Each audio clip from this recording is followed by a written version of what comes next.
समाजात सर्व निराधार, वृद्ध, अपंग आणि विधवा लोकांसाठी आजची ही अतिशय विशेष बातमी एखाद्या मोठ्या चमत्काराहून नक्कीच कमी ठरणार नाही.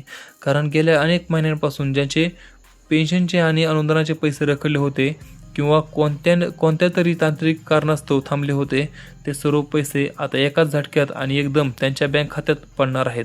राज्य शासनाच्या वित्त विभागाने आज एक अतिशय मोठी आणि दिलासादायक घोषणा केली असून आजचा हा सविस्तर व्हिडिओ प्रत्येक लाभार्थ्यांसाठी आणि त्यांच्या कुटुंबासाठी अत्यंत महत्त्वाचा आहे. त्यामुळे तो शेवटपर्यंत नक्की बघा. आणि मित्रांनो, तुम्हाला सर्वांना माहीतच आहे की मार्च महिना संपत आला आहे की राज्याचे पूर्ण वर्षाचे आर्थिक बजेट संपत येते. म्हणजे मार्च महिना संपत आला की राज्याचे पूर्ण वर्षाचे बजेट संपत येते आणि शासनाच्या सर्व विभागांना त्यांच्याकडे उपलब्ध असलेला आपला निधी लवकरात लवकर आणि योग्य लाभार्थ्यांपर्यंत खर्च करावा लागतो. आणि याच सरकारी नियमांचा सर्वात मोठा फायदा आता आपल्या संजय गांधी निराधार योजनेच्या आणि इतर पेन्शन योजनेच्या लाभार्थ्यांना होणार आहे.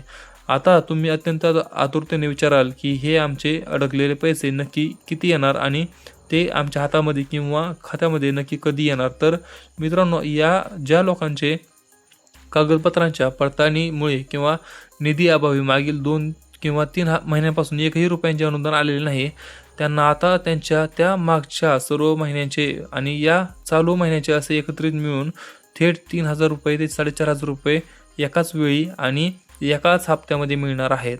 आता हे सर्व पैसे प्रत्यक्ष खात्यामध्ये कधी येणार, तर राज्य शासनाने राज्यातील सर्व जिल्हाधिकाऱ्यांना आणि तहसीलदारांना अतिशय सक्त आदेश दिले आहेत की कोणत्याही परिस्थितीमध्ये आणि काहीही करून 31 मार्चच्या आत सर्व प्रलंबित लाभार्थ्यांचे पैसे त्यांच्या थेट बँक खात्यामध्ये वर्ग झालेच पाहिजेत.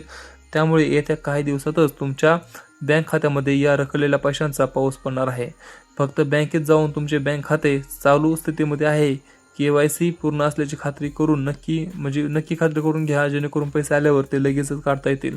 तर मित्रांनो, तुमचे काय प्रश्न असतील तर आम्हाला खाली कमेंटमध्ये नक्की विचारा. आपण व्हिडिओ पुढच्या व्हिडिओमध्ये तोपर्यंत जय हिंद, जय महाराष्ट्र.